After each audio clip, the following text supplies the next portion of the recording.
Find the sum of all 11 terms of an AP whose middle term is 13 అన్న.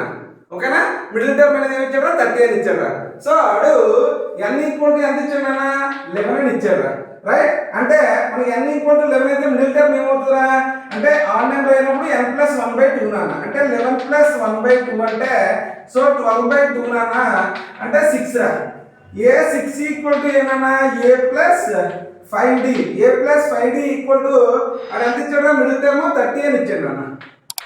So మనకి ఏం కావాలి, ఇప్పుడు మనకి SN కావాలి అంతే కదా, అంటే S11 అన్న.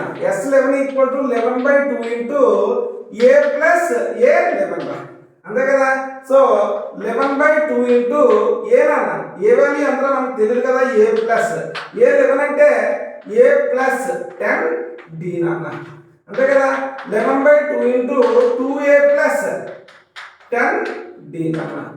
11/2 ఇంటూ నన్ను ఎక్కడెక్కడ 2 కామన్ తీయచ్చు కదా, 2 కామన్ తీస్తే a ప్లస్ 5d వస్తుందా, 2 క్యాన్సిల్ అయిపోతుందా. 11 ఇంటూ a ప్లస్ 5d అంటే ఎంత వచ్చిందో మనకి 30 అని చెప్పేసి అది ఇచ్చాడు మనకి. రైట్, సో 30 నాన్న.